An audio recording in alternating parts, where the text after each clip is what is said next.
Okay. Um, so first of all, I did drop the announcement in last night that the graduate credit has been posted.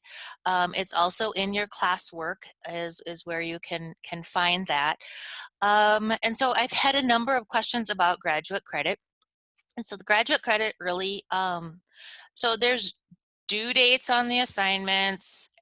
I, I put them there only so you guys can see there's, what a due date looks like and how that functions.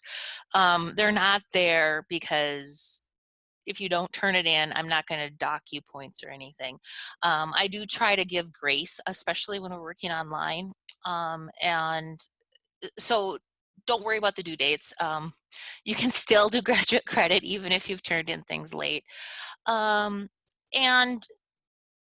feel free to ask questions and do all, mainly it's have you attended the attended the training, turned in the assignments for the most part, and you'll be good. I mean, really, this is more, most of learning Google Classroom is doing it. And so while I can show you stuff, you guys doing it is where you're going to get the most benefit. So feel free, if you have any questions, let me know. Don't worry about deadlines, except, I mean, obviously you'll have to worry about the deadline to sign up because that is the 13th. And I'll record the grade at the end of business on the 13th. So any other questions about Google Class or about the grades or about the graduate credit, just let me know. So I've dropped in a number of resources for today, based on yesterday's questions as we went, and then there's been a number of questions that have been coming in on the form, and so I will go through those. Some of the things that I did drop in today, and they are non-graded, no due date. I mean, really, they're just there for. I made them an assignment because as an assignment, we have that capability to interact. And so if you guys ask, you can add the class comments, we can view the assignment, I can see if anybody's asked me any questions, etc., etc. You're going to notice when I look at an announcement, or not an announcement, when I look at materials, there's no interaction with the materials. I can add the class comments, but I can't add a private comment. And so if I want to have class comments, or if I want to have private comments, it's really important that I make an assignment. So that's the only reason I dropped that in as an assignment, was so we could have individual questions.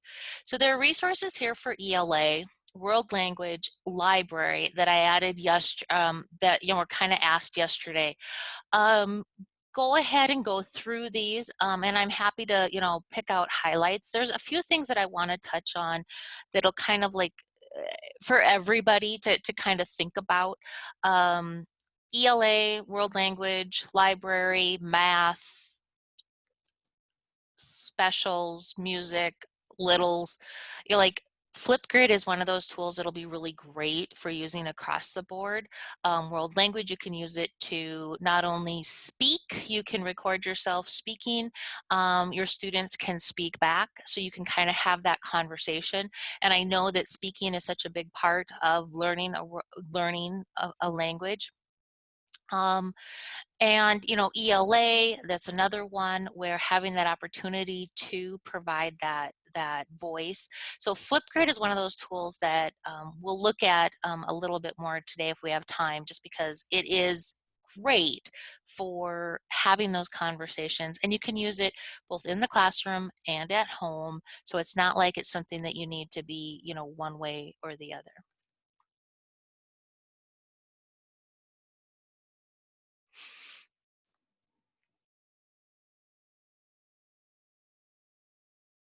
Oh, great. Okay, question about what homework is actually required. Really, I am not losing sleep about the homework either, okay? I would really go through and look at the main ones, the setup Google Classroom. Everything else is going to be I mean, like obviously the content area specific, that is very content area specific. So I don't expect you all to go through and turn that in. But there, you know, but for the content areas, I would do that.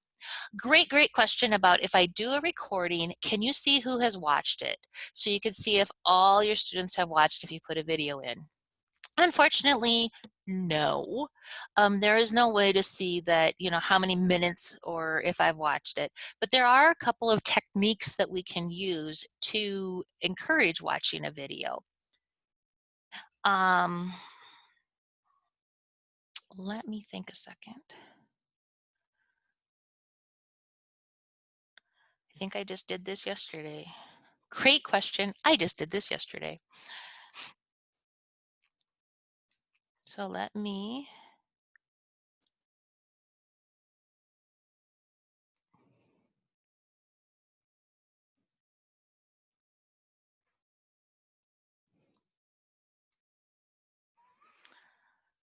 share this and make a copy of it, and then I can drop it into your classroom. There will be no assignment for you. Oops, it's already over there. This will not be an assignment, but I will drop it in as an assignment so that you guys can add private comments if you need to.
Okay, so we'll look at making, I'll add it down as a setting up Google Classroom. So we'll make an assignment.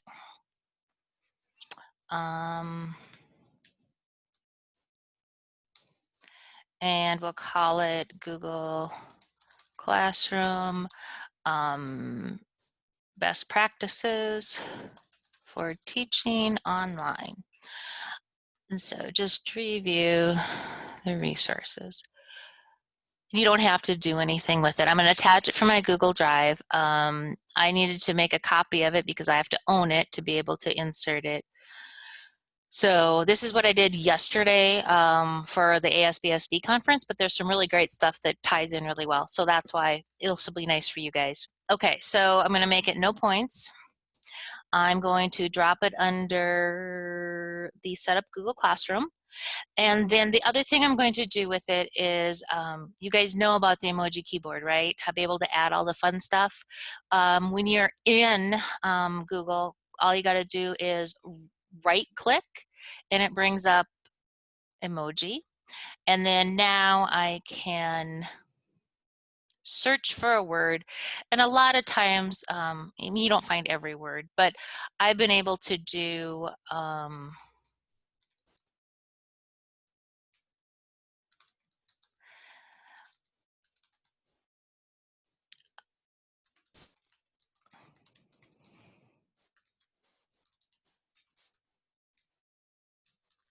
I've been able to, I prefer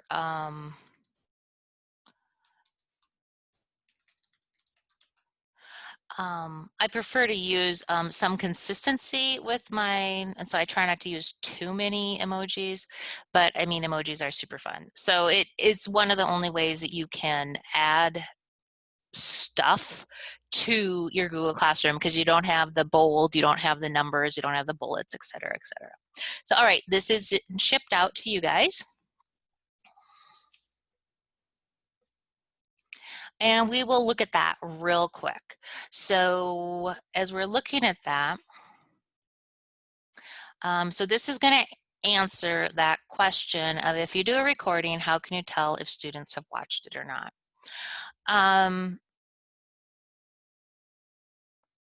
If you have the full version of Loom, you do have some of that capability. I'm going to scroll down and we can come back and look at any of this if you would like. But when we talk about video and using videos, I really recommend Flipgrid just because you have the short option where you can just record yourself. It saves to the cloud, super fast, super easy. But then also in Flipgrid, when you use the flip grid and create your own grid and your topics, it gives you that ability to provide voice. You have that conversation. And so this is really great with both, like I would love it for the foreign language classrooms, but I also like it just for any classroom where if I want to hear my students read, if I want to hear um, them have, be able to talk about how they, to show their thinking and explain their thinking, they can do that on Flipgrid. One of the other nice things is it gives you an opportunity as a teacher to provide that choice. And so maybe you'll say, you can either meet me, face to face, and so we'll do a Zoom meeting, or you can record your response on Flipgrid, and so we can have that conversation. It's just going to depend on, maybe they're in daycare all day and they aren't able to be when you've scheduled a meeting. All right, so a number of different ways to capture your screen, which isn't what we're looking at. But now, and then we also have some considerations. So guys, when you're making videos, keep them short.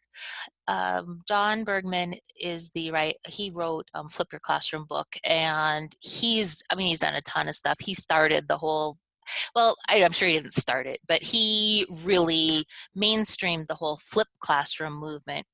And videos, keep them short, 1 to 1.5 minutes per grade level. And so you're looking at really short videos. And when I think about watching videos, I know I personally would much prefer to watch a 3-minute video than a 15-minute video. And so if you can do a short video or do multiple short videos, it'll make it much easier for your students to come back and watch those in the future. Scrolling on down, so how do you watch videos to learn? And I asked this question yesterday. Oh, Cindy, I love that. Jamboard's now approved. So I've opened up the chat and I want to know, so when your students get stuck and they're playing a video game or they're playing Minecraft or they're doing something like that, what do they do?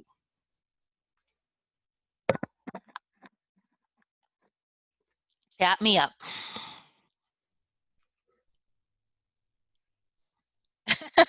Cindy, look up a YouTube video. Does anybody else think about that?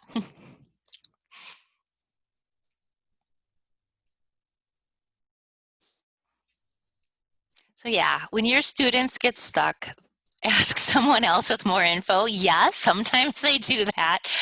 When your students get stuck, they do. They will Google search it. They'll do the YouTube. They'll ask a friend. Total crowdsourcing. When your students get stuck, and I'm going to pick on math today, when your students don't know how to do a math problem, what do they do? Cheat. Google it.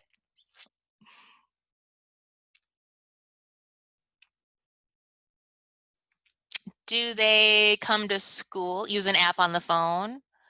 Do they come to school and say, yeah, I don't know how to figure this out? Or I asked my dad and he couldn't help me, and so, oh, they don't ever come to school and say they couldn't do their homework. I didn't do my homework because I didn't figure it out.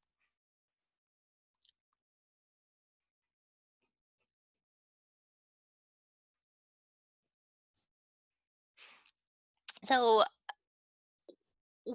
there's so many great resources out there, and like you say, there is the app on the phone, and so we can solve it. I can just, and one of the schools I worked with, the kids found all of the answer keys for all of the math online. And so they were trying to figure out how to deal with that. And what it essentially came down to was, really when we're looking at solving math problems, it's practice. It's practice. And so when it comes time to the test, are you going to use your are you going to be able to show your learning and explain your thinking? And that is one of the things that they decided at this district was, it didn't matter if the kids had the answer keys. If they didn't do the work, when it came time to show their learning on the test, then the kids would not be able to do that. And I know I went to School of Mines, and one of the big things at School of Mines was files. And so if you were lucky, you would get a file, or actually multiple files, multiple years of work from the class that you were in. And so that meant that you had all the homework, all the tests, you had everything. But did it mean that you didn't do your homework? No. It just meant that if you got stuck on your homework, you had something you could refer to. Because when it came down to the test, you ended up having to show your work. You ended up having to, I mean, the tests were rarely, if ever, the same, and you never knew what year they would pull from. And so if you were going to study the test, which I did just to see what the test would be, how they tested, you really only learned how the teacher tested rather than what was going to be on the test. And so I guess, it's kind of one of those, now it's like open book. We're all open book. When we're at home, there's not a lot you can do, to prevent open book. I personally think open book is harder and takes more time because to flip through the book. So those are all kinds of things as we move into this technology that we have to, like, how do we manage it? So watching videos to learn is not something that our students necessarily spend a lot of time on. I've been loving the comments from you guys that you're like, yep, I go back and I watch the video and then I can pause it. And it's like, yes, I love that. So one of the things with your kids is to make sure that they get, that you may have to stop and start the video, but you may need to rewind something and watch it again. And guided notes initially can be a really great way to start that. And so, helping your learners know how to watch a video to learn is a lot different than knowing how to watch a video for fun, or the fact that, I'm really super engaged in figuring out my Minecraft problem. Um, there's a number of different resources here for taking notes. There's Cornell Notes, there's Sketch Notes. There's some really great graphic organizers from Ditch That Textbook, whose website is, hopefully you guys have it back.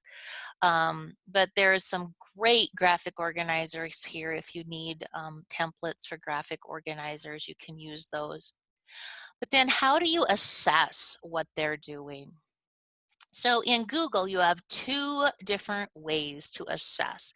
Remember yesterday when we were doing Google Forms, you can embed a video from YouTube, but you can embed a video in the form. And so basically what we can do is we can go to Google, go to Forms, create a form, and then what I will do is I'm going to add a video. And so I'm going to do just a Google Classroom. So here's the video that I want my students to watch.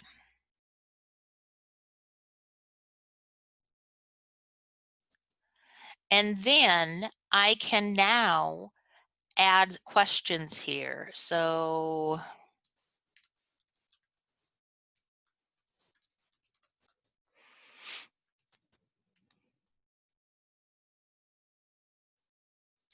and I can make these required. And so the student is not able to turn in the form until they answer all of the questions. And so remember, we most likely want to be collecting our we want to probably add a question for our first name, last name,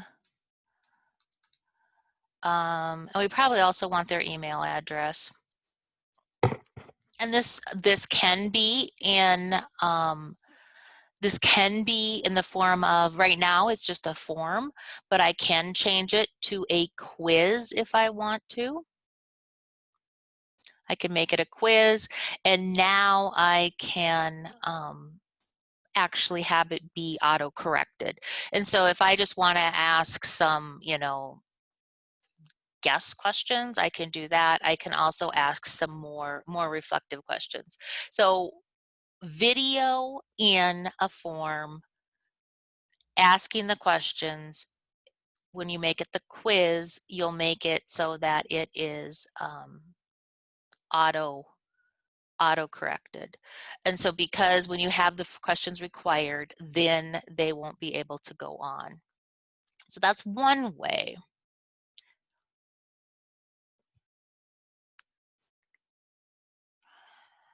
All right, see, that is a challenge. The YouTube thing is a big challenge. So Cindy, Brett, what are your thoughts on that? Do you want to unmute or?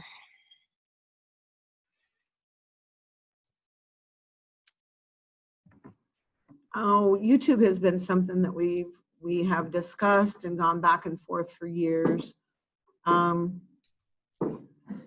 don't know where our administration is going to sit on that, and Brett can certainly chime in at any moment and say too, but I do not think that our school will give us open access to YouTube for students, because I think that they will use that more than they will use their Google Classroom. So I don't know if they will go ahead and just open that. You can go to schooltube.com. Videos on schooltube.com are playable by our students, and there are a lot of those videos out there that go along with content area. Well, let me try something else. I'm going to see if I can embed, because you can also add a link. I can add a link into Google Class in here if I want to. It's not quite the same, but I can do that. And so if I also had a question for you. I thought of this yesterday, but we teachers can view YouTube. We can also do Loom or Flashgrid. What kind of trouble would we get into if we watched the YouTube video while we were recording it in Loom to post on our site? Is that a violation of copyright? If you're going to watch the whole YouTube video while you're recording it and then posting it, that really turns into a copyright type thing. Because with YouTube, one of the things that, like, we can embed it anywhere we want, because they give us that permission. And if we start downloading it or recording it like that, then YouTube, the YouTube user loses that, the views, and all that information. So notice, you guys, I was able to embed a Vimeo link in. And so instead of saying a video, so here I would not do a video. I would bring in, I could do it as text, and I could give instructions to watch this video, give the description as the video, and then, oops. Now I can take this out of here so that we don't have that messing things up. And now when I look at preview, the video isn't there, but I mean, I can still click on it. So it means that it's going to take it out of my form. It'll open it in a new tab. And so that might be something you might want to explain, especially if you have younger children, you know, that the video will open in a new tab, but they can still not submit the assignment or submit the form unless they've watched the video. Okay, and so YouTube allows you to embed it straight in the form, but you can embed a link. And so there's a workaround for you if you need to do that. And so okay, so you guys are very chatty today. I love this. Okay. So Michelle, we'll come back to your question. You know, I agree with you, Julie. There are really great resources on YouTube, and you're right, they are watching them at home as it is. And so I think helping our learners know that, you know, to be using the good stuff. You can, so when we're embedding a video in this, like in this situation, you can add a link. So if your safe youtube.net link is here, you can add that link. All right. So that's one way that we can force our kids. I mean, encourage our students to watch a video. You can't really force them to do it, but you know, to get them to watch it is by embedding it into a form. I'm going to answer Michelle's question, and then we'll look at the second way you can do that easily in Google Classroom.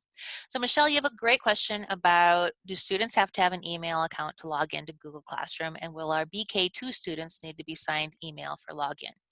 So the first answer is yes, they need an account. The second answer is yes, they need to be assigned an email address, but the third answer is they do not need to have email assigned to it or turned on. You can, what the K-12 can do is they can turn, or you can work with K-12, so your tech coordinator can work with K-12 to have accounts created for your BK2s. Julie, that's what we have. It's done. It's Oh, already done. good. Oh, wonderful. But the email And address is not yeah, turned on. So correct. excellent, excellent. So you guys are all over it. Super. Okay. Fifth grade on down will not have an active email, but they will have the active Google. And when the guys have been imaging the computers, they've already gone in and logged them into Google, so that that will be available when the students turn around and log on. So the kids aren't even going to have to remember to do it. Oh, I love that. Thank you. Oh, Michelle, that's a great question. And look, we can both sleep tonight. Okay. So, so I'm going to go back to the how to answer the questions again. So back to best practices. The other thing you can do, and this isn't something we've spent a ton of time on, is use questions in classwork. And so this is one of the things that I actually think is really cool, because you can create a question assignment.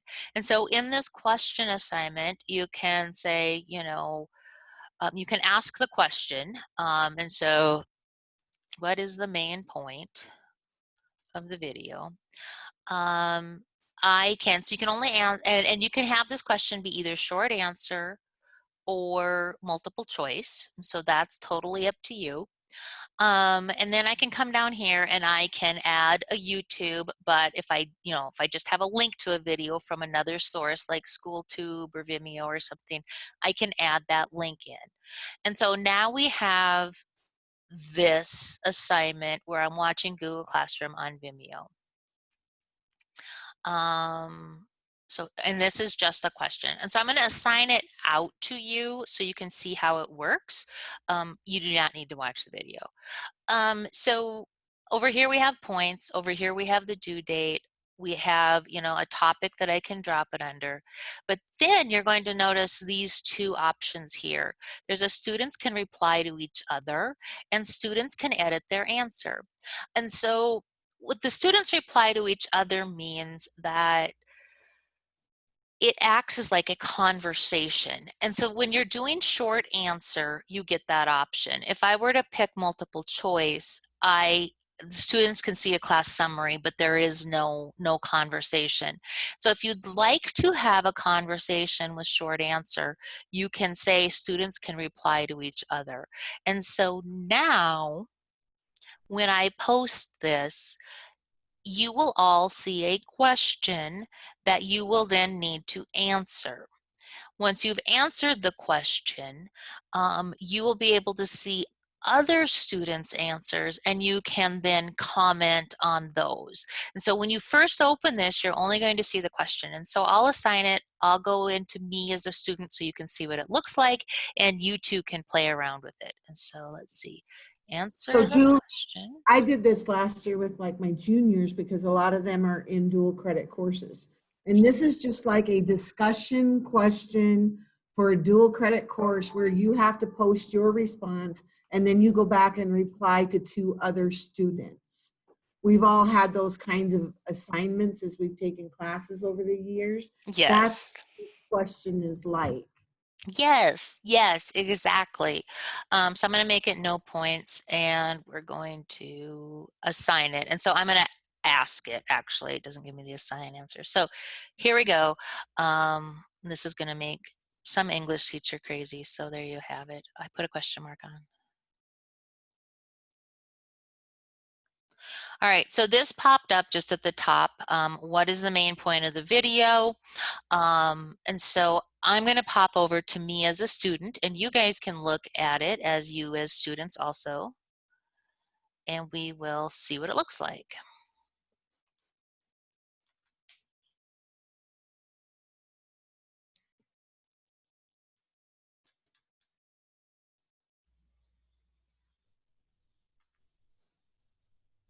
Okay, so here we have what's the main point of the video. I'm going to view the question and notice that I can add a class comment. Work is always going to be up in the upper right hand corner. And so here I see your answer. And so I can type my answer.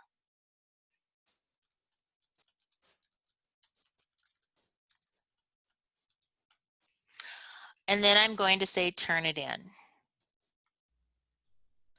And so once I turn it in, I'm not going to be able to make changes. And so I'm going to say turn it in. And now you'll notice at the top, I see not only my answer, but I see classmates' answers. And so once I've submitted it, I am going to see other students' responses. And I can now answer them and respond back to my student.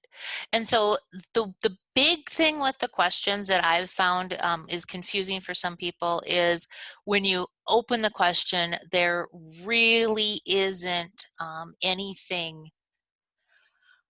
You see the class comment, and that looks like where you would want to comment, but really your answer is over on the right, where your work normally is. And so I guess, teach them to go to the right would be how I would do that. If it was multiple choice, my multiple choice answers would be there.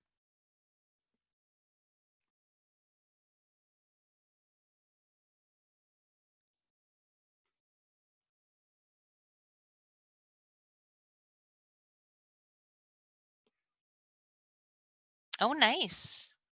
Well, that's cool. If you can actually, maybe they've unblocked YouTube. That would be really nice. But are you logged in as a student on the elementary laptop?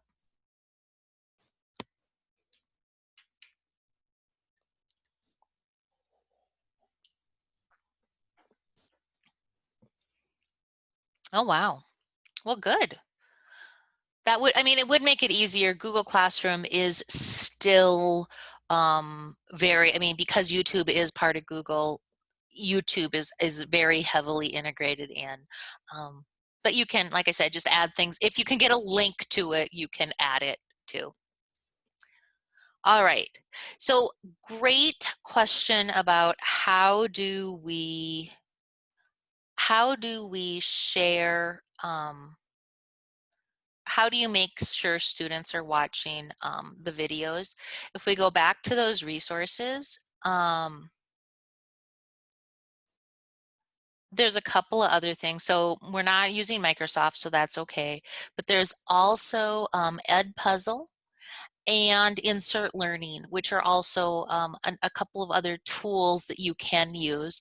Edpuzzle allows you to take a video and then add questions where you want them to be in a video. Insert Learning allows you to embed questions and content on any web page. So both of those are an option also, though I truly would really start out with Google, I think, and just stick with the forms and the questions rather than trying to add in a whole bunch of new things, and just get really good at Google Classroom, Google Forms, and Google Slides, and not worry about other things for a little while. Oh, Flipgrid. You need Flipgrid. Sorry. You have to worry about Flipgrid. All right. So where are we at now? So I think I answered that question.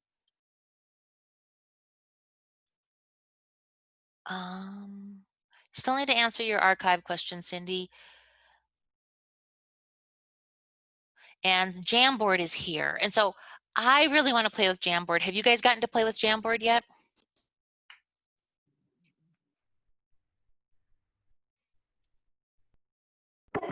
Julie, I'd kind of like to ask a question of everybody that's out there too. I think all of these things that you're presenting are a lot of fun, but you know, like the Jamboard, the Flipboard, all of those kinds of things. But I know last year, my grandkids out in Rapid City, the frustrating thing for the parent was one teacher wanted them to use this external app and this external app and this external app, and another teacher wanted this external app and this external app. And I think that's what got so overwhelming. And And go ahead. I just want to know, in our district, they chose to do Google Classroom so that there wasn't so much. So I don't know, Brett, maybe you know more. Are we going to limit how many other apps these teachers are using? Because the kids have to know how to use them also. Brett, if you want to respond, otherwise I have a couple of, so if you want to respond, Brett, you can. Yeah, I don't think we're limiting the apps, but I know Mr. Whitty and Mr. Aker and Mr. Nas have talked about trying to be uniform throughout.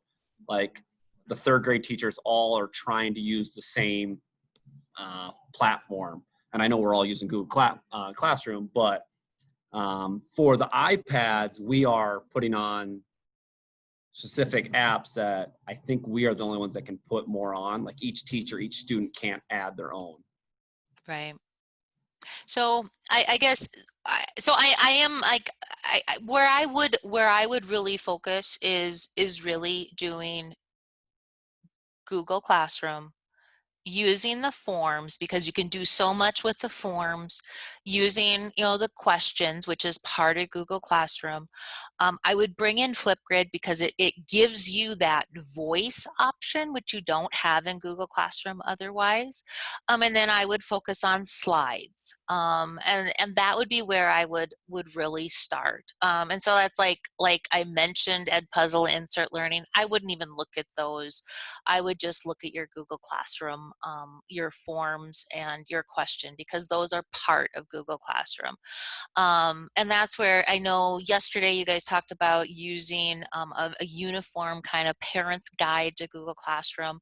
And you may want to add in, we're going to be using Google Forms, or this is what our homework is going to look like, or, something like that to kind of help with that. So totally, I think that's a really great question. But, trying to manage that, how do we make them log in, or how do we make them make sure they watch a video, or how do we make them use all that stuff? Do you want to unmute, Carolyn?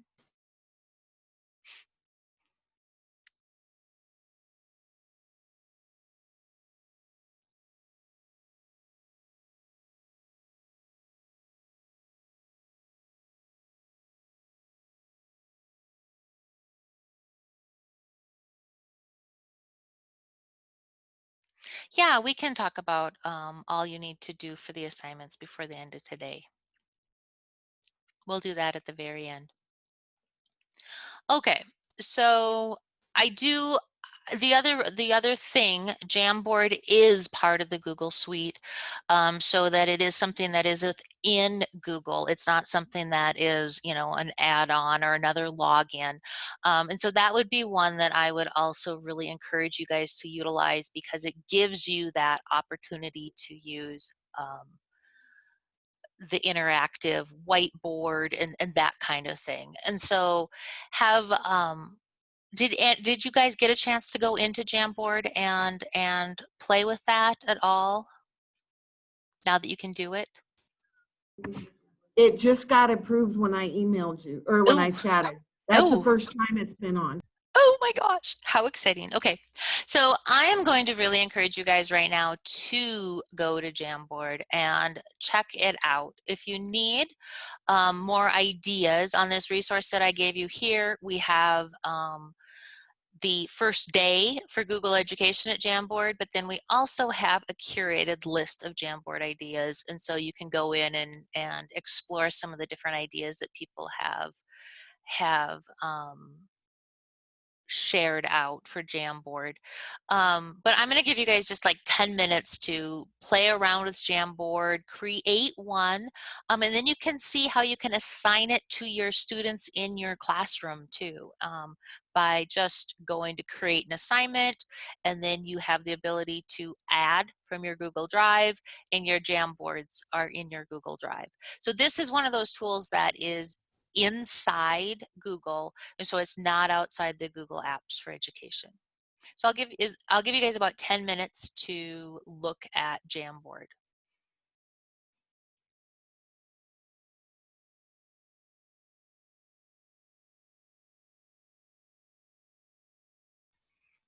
Okay, so we're in Jamboards. Did somebody clear the frame for the middle school, high school? And that is one of the drawbacks is when we erase when you clear the frame, it clears it for everybody. And so just that's just life. I mean, and so that's where if we're gonna do collaborative, it's probably really good to share it with you know, a small group, you know, and just be you know, hey, when you erase it, you erase it. I'm going to pop back over to the elementary one just because there's so much on it.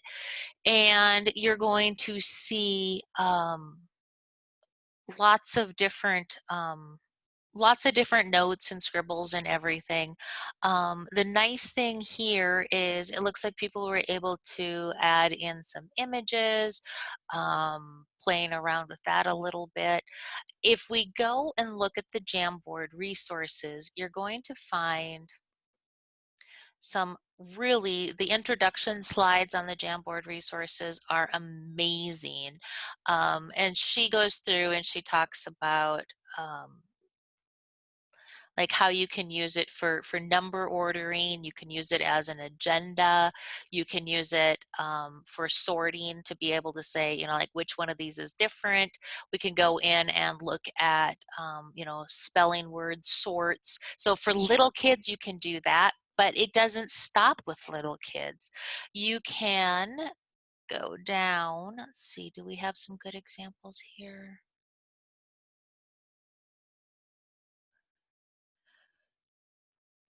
So as we go in and look at some of the examples, I wanted to find, here we go. So here, you can do like a check-in, you know, drag a tick to the feeling. We have the PNGs, and so you can do some measurement practice. There are Cuisenaire rods for math, there's graphing, there's algebra tiles. So, and when you're on that slide, you'll see that there are the links actually for you so that you can go in and check them out. There's mind mapping that you can do. There is science, and so you can go through and like this one is providing a diagram to get students to add their own photos and then fill in the blanks or create their own. And so this is one of those things that I would assign that lab report out. Everybody gets their own. This mind mapping would be one that I would do collaboratively with my students. This one is that check-in, and so you can go and just drag and drop your morning check-in. So we could use that for attendance, we could use that for hot lunch, we could use that, you know, for any of that stuff. So all of these ideas are shared with you, so you have them. And so when you're in the ASBSD best practices for online learning, this is the Jamboard curated list of Jamboard ideas is where that lives.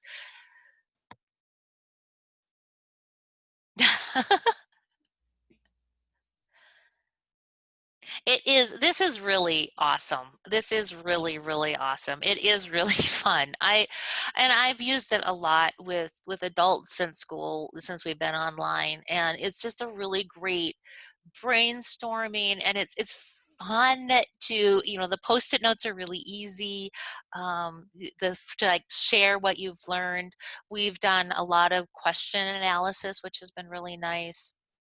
So I've really liked using Jamboard. So I'm glad you guys have it on. That makes me happy.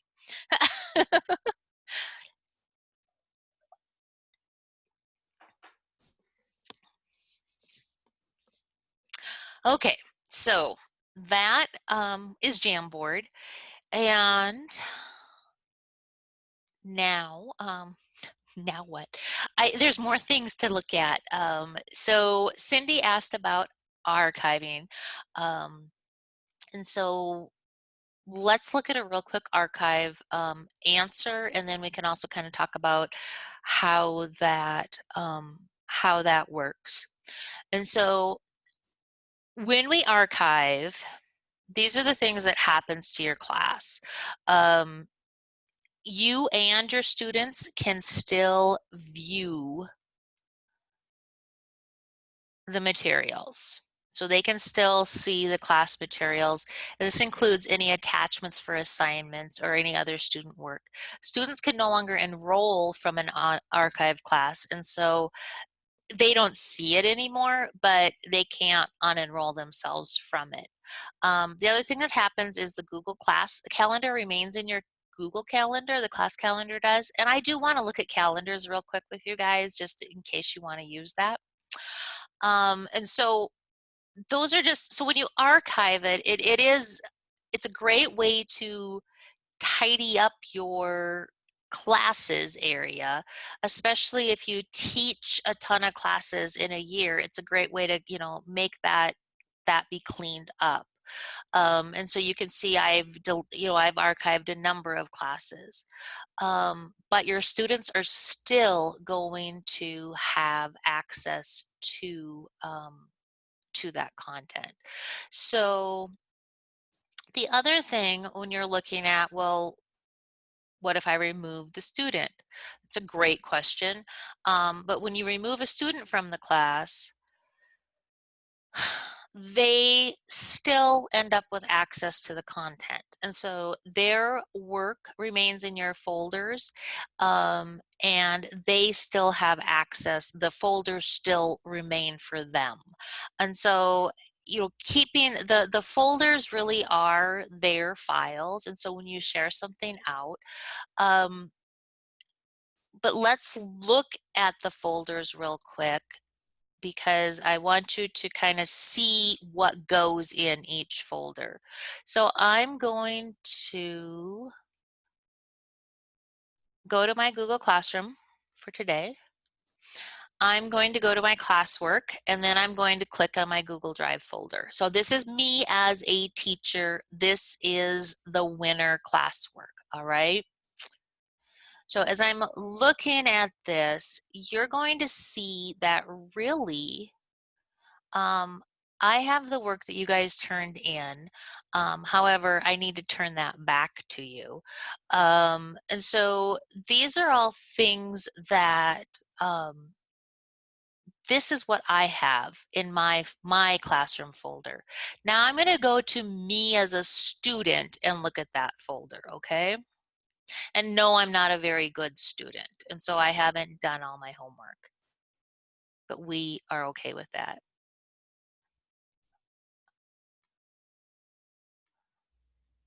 So when I'm in my winter Google Classroom and I go to my classwork and then I go to my folder, this is my folder. This isn't the teacher's folder. So this is what I have. I only have my work. And so as you think about this, this is only the stuff that I have created or you have assigned to me individually. And so when you archive a class, the students aren't going to, they're going to have their assignments that they turned in, but they're not going to have, like if you do any quizzes, they're not going to have those. They're not going to have the actual written assignment. I mean, they're not going to have that file to be able to, I mean, unless they go back into the class. And so it's one of those things that they have access to their files. They don't have access to your files. Does that make sense, or did that make it worse? Well, I have a question then. When they go in and log in this year in Google Classroom, will all of their last year's classes show up for those kids who've already been logged in before? Yep, unless unless the teachers have archived them. So if I archive it, they don't see that class anymore. If you archive it, and so I'm not sure if I am in any archived classes. Let me see.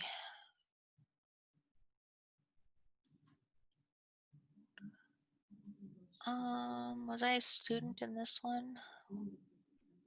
I think I must have been a student in all of these. Yeah. So this is one that I was a student in, that got archived. And so I don't see them when I'm in my class, but I'm in my live classes. But if I go to my archive classes, if like right now, I don't know that I want to not be in any of these. So students have an archived folder as well? They do. I Oh my mean, God. you all have the archived too. Yes. And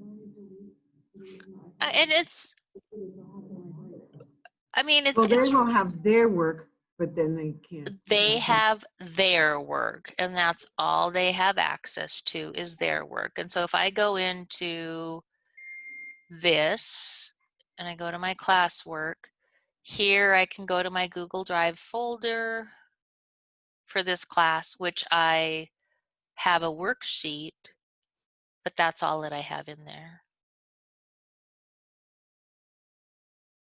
So yes, they will still have access to their folders. So when your students log back in at the beginning of the year this year, what they will find is if people didn't archive classes, they will all look live.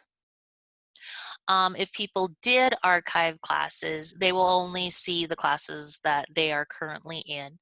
I can unenroll myself from a class if I want to. And so, this is a demo class. Let's see, I'm not sure. This is one that I am in. This demo class is one I'm in as a student. So let me pop back. So as a student, I can click on the three dots and then I can unenroll if I want. And so, I don't care if I unenroll from this one. And so if I say I want to unenroll, it says I'm going to be removed, and then I can say, but I'll be removed from the class, but all my files will remain in Google Drive. And so I can unenroll myself. So if you have a bunch of students that, that can be something, but I would really encourage your teachers, your staff to archive last year's classes just so that you're not dealing with them.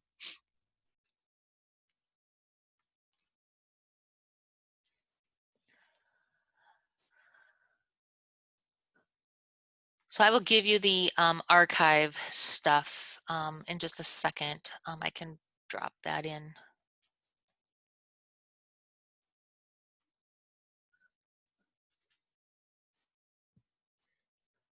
So as you're looking at this,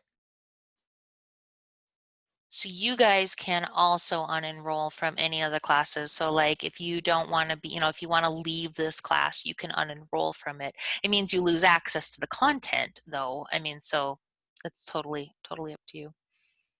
So other questions about archiving or what happens to the class?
So if you have last year's worksheets from Cindy's class, I could share them with this year's class.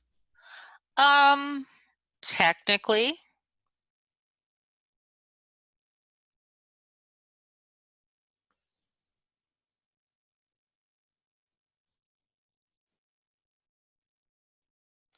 You could share them with Cindy's class this year because they're just going to be they're in your file. I mean, they're in your file for last year's class. And so if I look at my file for last year's class, look in this winter classroom, these are the files that I have access to. And this is really more of when we think about assignments, do we want, if it's going to be something that is A, B, C, D, you just pick the right answer, that would probably make a good form. If it's a worksheet that requires some more reflection, I mean, does it matter if you have a copy of last year's assignment or not? If I still have to explain my thinking? So I get it's just really hard. That is really, really hard. And I don't have a good answer. Okay.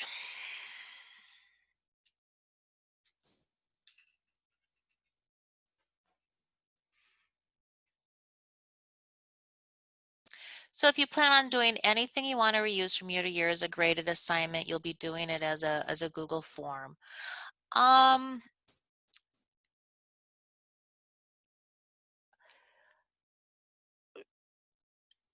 I guess when I think about, when you look at the assignments, a lot of the assignments are things that do, what are they doing? I guess when you think about it, what are they doing?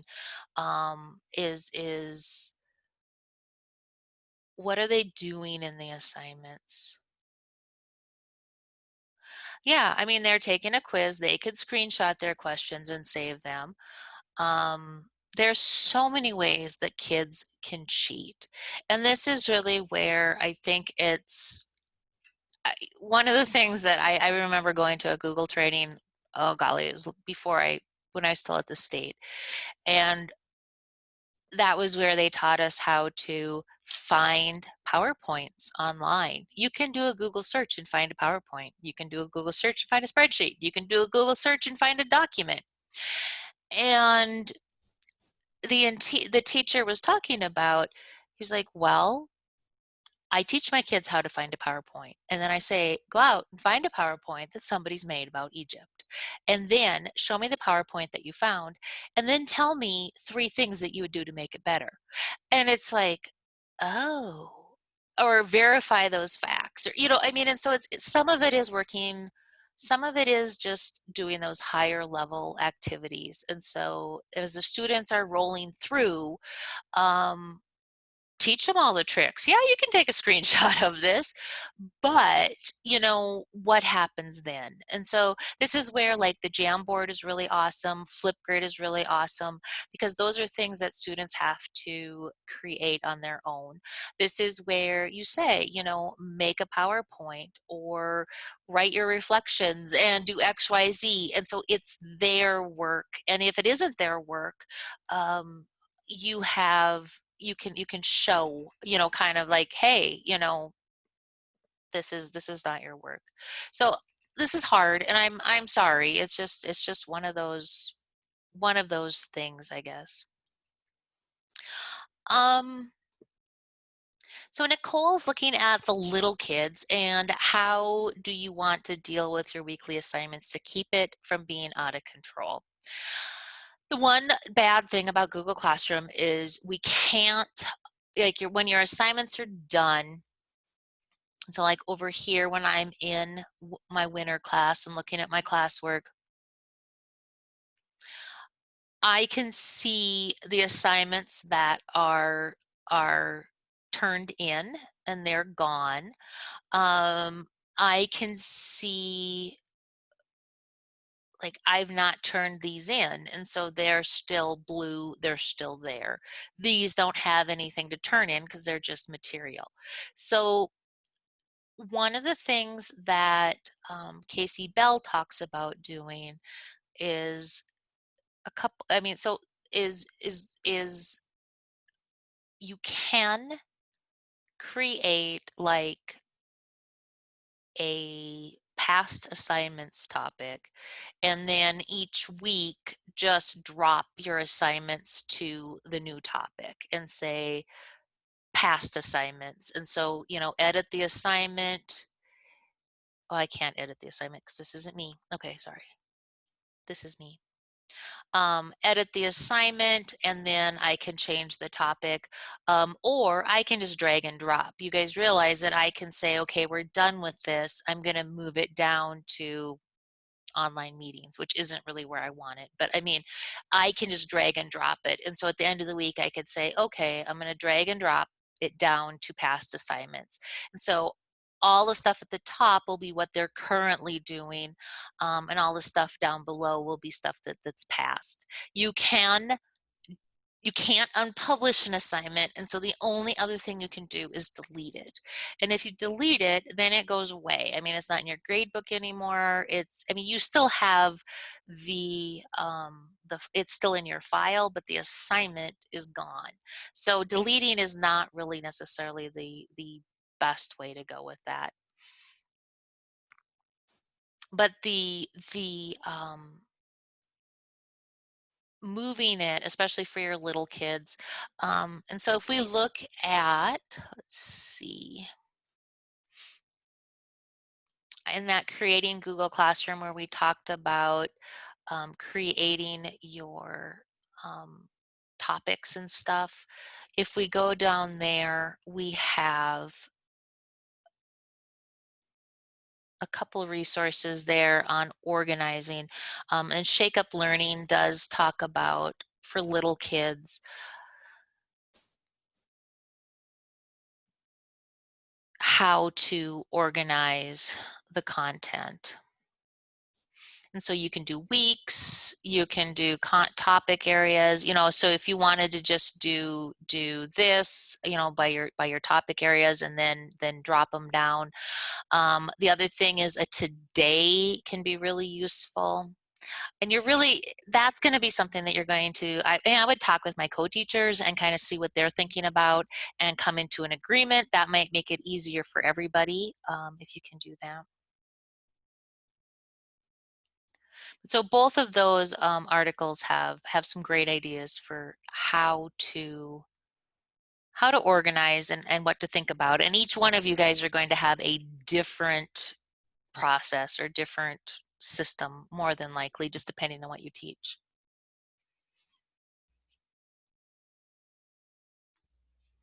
Okay, so in the questions that were submitted to the form, I had a couple of questions about assignments, and so I'd like to.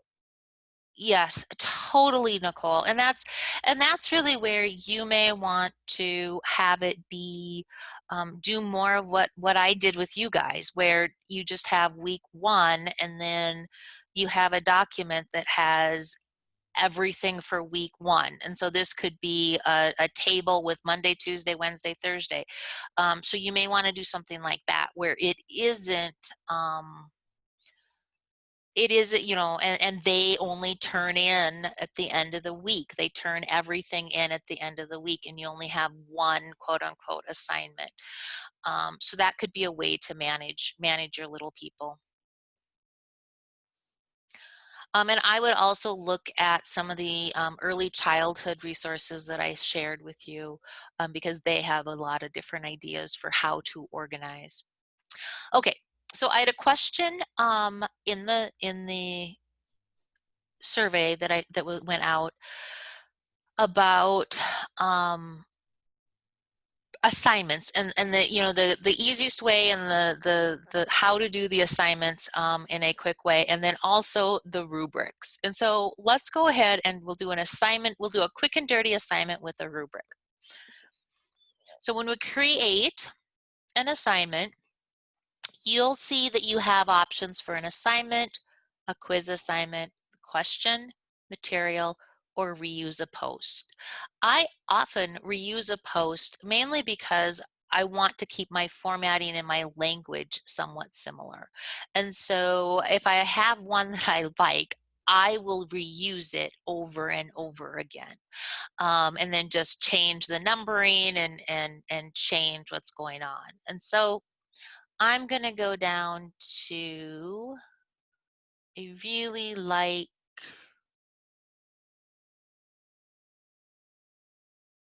assignment 3. So I'm going to take assignment 3 and I'm going to say reuse it. So now what it does is I would want to change my title. Your instructions, you can make your instructions be as long or as short as you would like. What I try to do with my instructions, and it's always a work in progress, is I try to be really clear. You're going to do 3 things: create your Google Classroom, do the screenshot, and then attach the files to this assignment and then add a private comment and click turn in.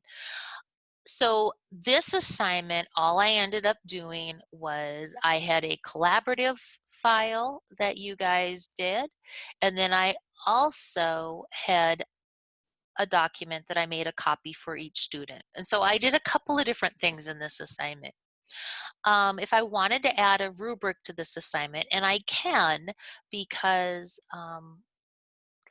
there's nothing to stop me from that, I can either create a rubric, which I need to go through and I can write in the criteria and the description, and I can keep on doing that. I can keep on adding criteria and descriptions. I can also sort the order of points. So I'm going to go back out of this rubric. Yes, I want to discard it. So I'm going to reuse a rubric because I know that I used one the other day with you guys in rubrics and it had that 4 criteria. So I'm going to select it. At this point, I can also go in and I can edit it if I need to. I can look at it. I can edit it. So I do have some options there too. Okay. So in terms of an assignment, other things I can do is I could make it super simple and I could say, I could attach a video. I could say, watch this video, and then create a document or create a slides that shows your understanding of the video. Or I mean, you really don't have to have a ton of stuff. The other thing is, when you think about what your current assignments look like, um, we'll look at that in a second, but like how your current assignments can be translated online. And so we'll look at that really quickly. So going back over to assignment, I've got one now with the rubric. I'm going to give it a due date so that it shows up on the calendar, because no due dates, it just doesn't show up as upcoming assignment. So I'll make it due on Monday and I'll give it a time.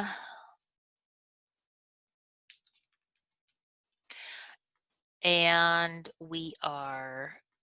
I only have 16 points for this assignment because that's the rubric. And now I'm good. And I will assign this. I don't want to assign this to everybody, but not going to assign it to everybody. So I can pick who I want to assign it to, and I'm only going to assign it to myself just so that you guys don't have it messing up your assignments. So now I'm assigning it. I'm going to ship it out.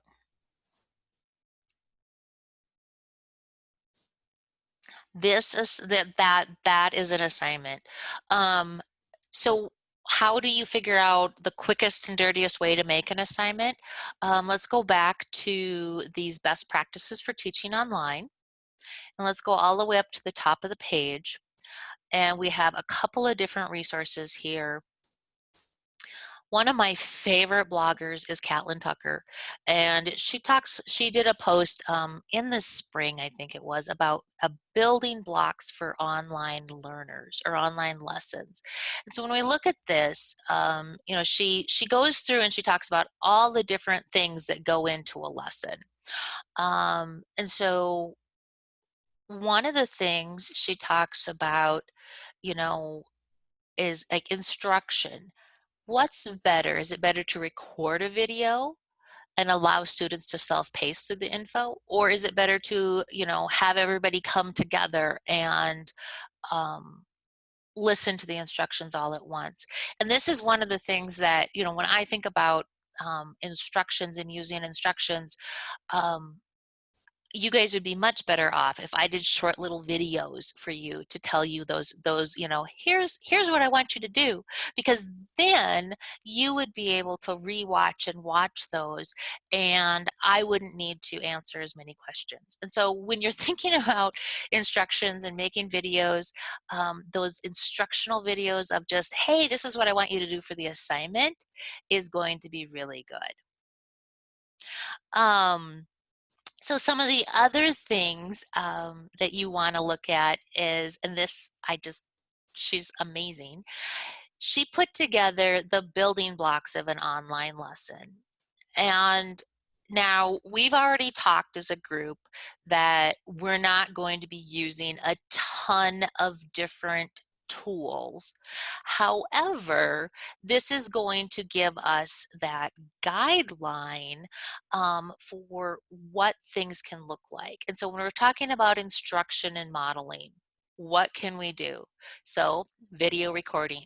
We have Loom, we have Flipgrid. Tools to engage. We talk about Google Forms, Google Questions. So it's like, oh, okay. Discussion, what can we do for discussion? Yep, we can use our online meeting software. We can use asynchronous-based discussions like the questions in Google Classroom, or we can use Flipgrid for an asynchronous video discussion. Research exploration, you know, she talks here about using Google search, obviously, but we can do a shared online document. And so that was like one of the things you guys did with that very first assignment with the Google Drive. So that's out there. Collaborative tasks. Anything we do with Google. So if we do shared slides, if we do any of that, that's awesome collaborative tasks. Practice and review. Here, when we're talking about different things, I mean, obviously, you know, the quizzes and the Kahoots and the Quizlets, those are all super fun, but we can just use Google Forms to begin with if we want to. We don't have to recreate the wheel there. Assessment, Google Forms run as a quiz, writing prompts, So you have options there. And then finally, that reflection. We did an exit ticket yesterday with the Google Forms. You can also do online journaling. And so these are the kinds of things that I'm hoping will help as you guys start to think about what you normally do in your classroom and how it can look in that online environment, which is really more of a blended environment. Because think about it, if your students, if you record yourself giving the instructions, and the students, even if we're all in the same room, if they can sit and listen to you give the instructions on a video, you could be pulling kids back, or you could be walking around and looking at homework. You can clone yourself, and who doesn't need a clone? So that's my soapbox for today. All right, so other questions, thoughts, concerns? Do you want some time to work? Do you want, because I know there's going to be more questions. I know there's going to be more things. Do you want me to look at your classroom? What's next?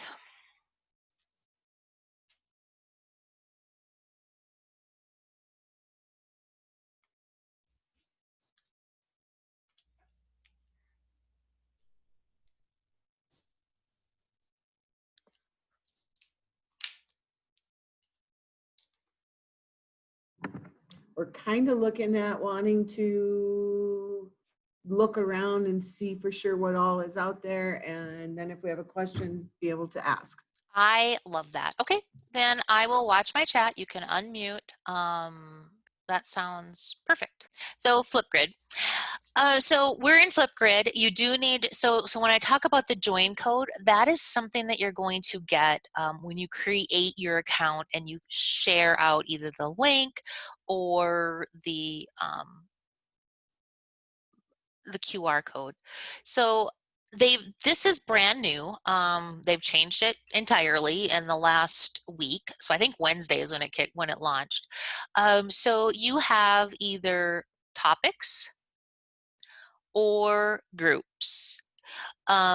Groups allow you to organize and share multiple topics. And so if I'm going to create a group for you guys, I can select it to be private group for a class discussion, or I could be a public group for broader discussion. And so when you're thinking about that, like if I was going to be doing something for professional development, like a conference, I would make it a public group. But you guys will make you a private group. Winter school. Here is the join code right here. And I'm going to leave it. I can customize it, but you're going to note, I mean, you can only customize so much. Students can either join with a student email or a student username. Your students all have either a Microsoft or a Gmail school account. And so I'm going to say student email, and then I'm going to say next. So I'm going to add the email domains that I want. And so for you guys, I would say at k12.sd.us.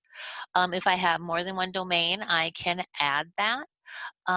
So here we have, and then here's a guest password if I want to be able to invite families or guests to join the group. The nice thing is I can come back and edit this at any time. And so it's not like when you make your initial decisions and you're like, I won't need that, and then you change your mind, you can come back and edit it.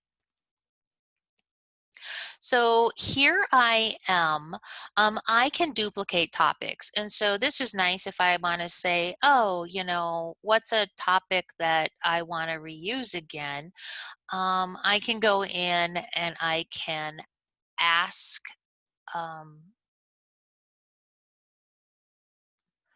so I'm going to reuse this. It will not reuse the videos. And so I'm going to duplicate this topic.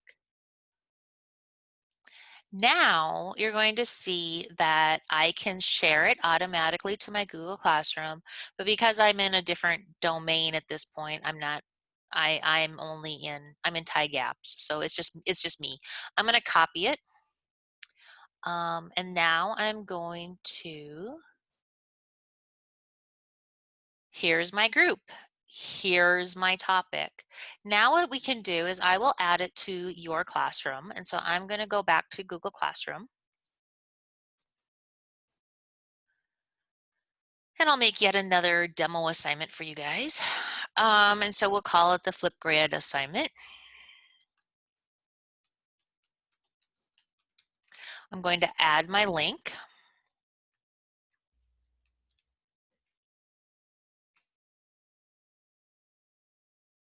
I'm going to make it not have any points. I'm not going to give it any requirements, but I'll send it out there. So you guys have a Flipgrid assignment now. So now that showed up out there. So going back to Flipgrid, at this point I see a lot of details, and I have that share right here. If I click on share again, so I can get the QR code if I want. And so like for your elementary peeps that have the iPads, the QR code might be the way to go, because anymore, the newer iPads, cell phones, when you scan a QR code, the link will come right up. And so it's really makes life so much easier.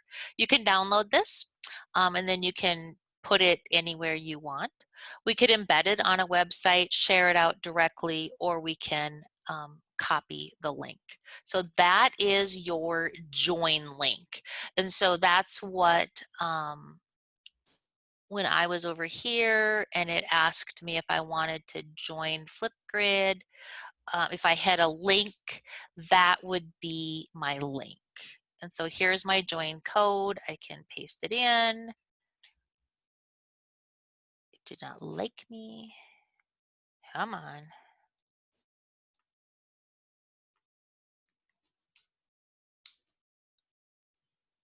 There we go. Now I can sign in. I can join with Google or Microsoft. I'll do Google. I'm in. Boom. And here we are.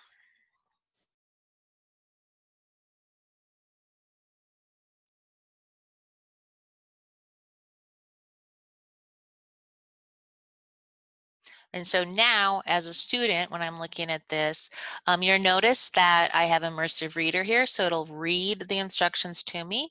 I can record my response, which I'll say allow, but it isn't going to take my camera because I'm not on camera. Oh, let me turn it off.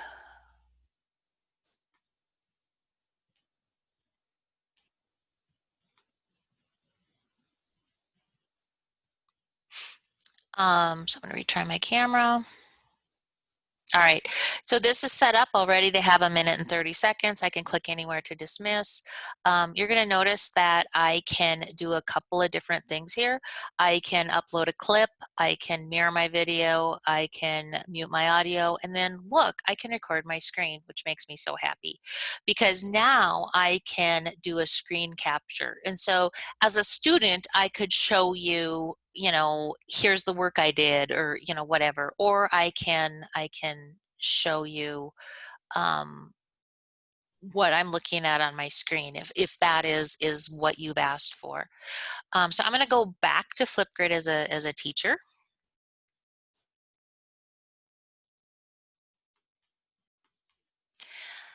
So here, I have some additional things that I can do with this. So I can edit my topic. And so I can change this up. I have a title, I have a prompt. In this prompt, I can add a link if I want to. I can change the link or length. We can go up to 10 minutes.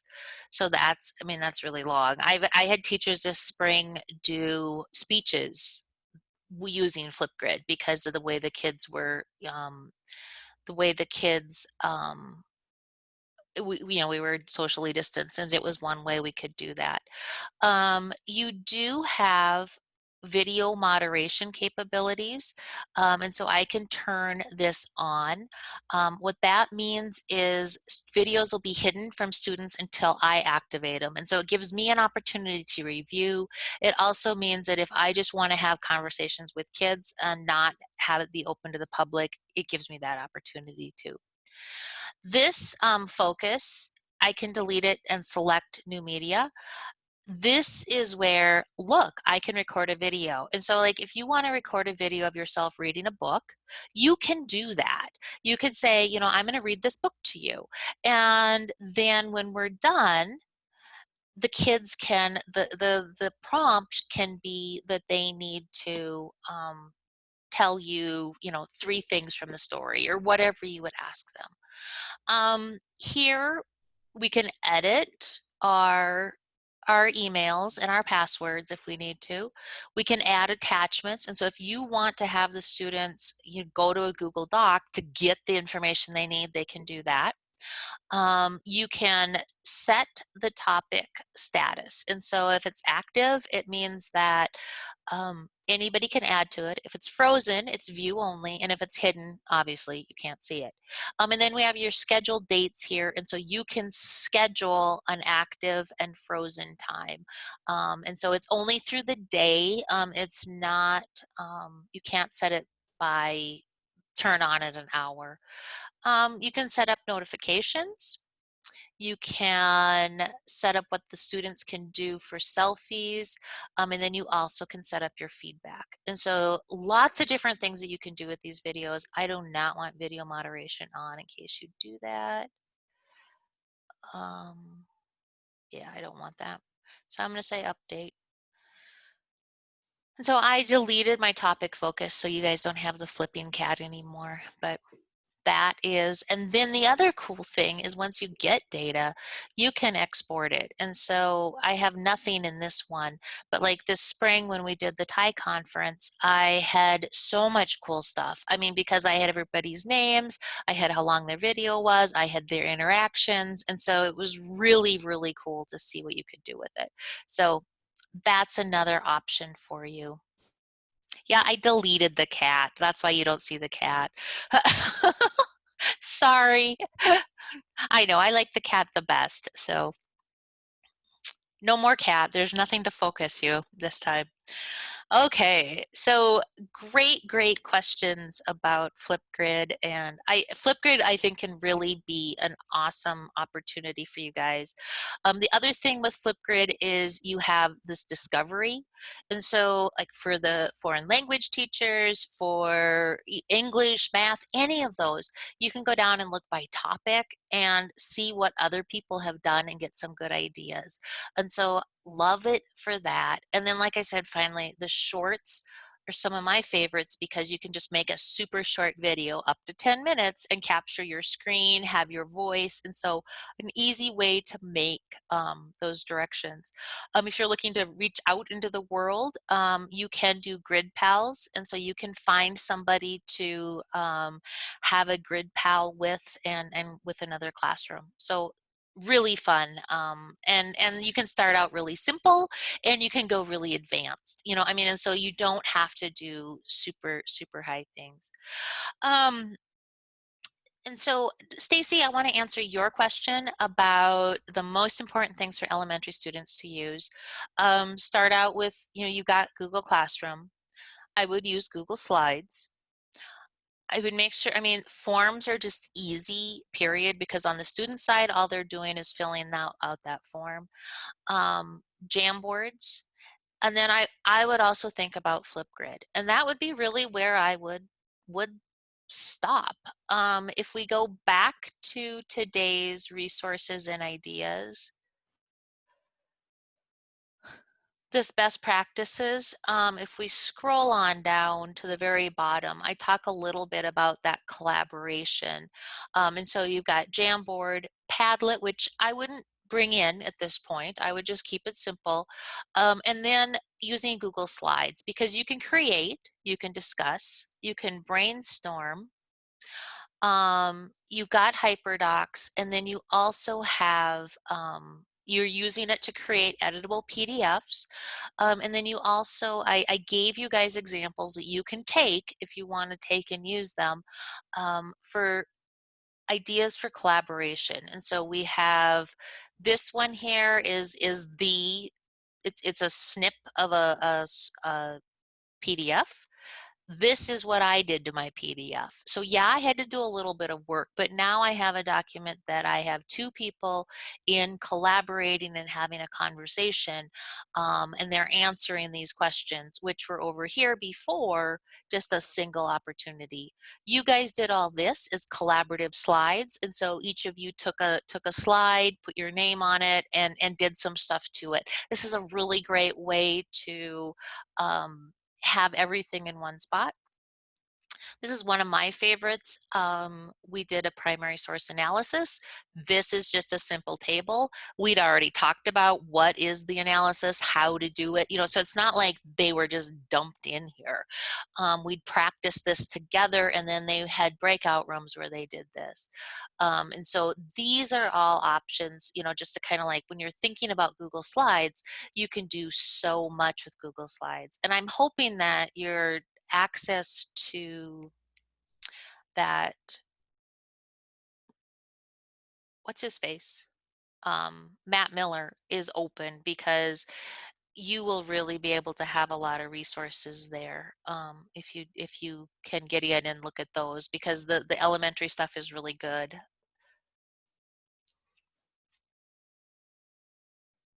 So we're almost out of time. I feel like I've talked a lot, but you guys have done so many cool things. Any other questions, comments, concerns? Graduate credit, all of the assignments you need to do are on the stream, and so you can just make sure you've submitted all the assignments under the Setup Google Classroom topic, and so make sure you've done those or looked at those. And I think like number 8 is the rubric one, and it was just look at it. Some of you did turn in some really cool rubrics, which is awesome. But yeah, please don't stress. Just make sure you have stuff in by next Thursday, and you're registered by next Thursday, and we'll be good. So any other questions, comments, thoughts?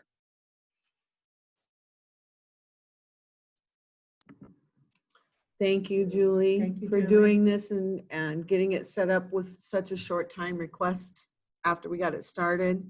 As always, I think we can always learn something from these kinds of classes. And I think we're going to be using a lot of stuff. Well, and I know I forgot to find stuff for the counselor. I'm sorry. I think I just hit a squirrel. So I will try to post something in the classroom for the counselor too. So I'm sorry. I was gonna look for a couple things, because I know there's some more stuff out there. So anything else you guys need, you can always email me, contact me in the classroom.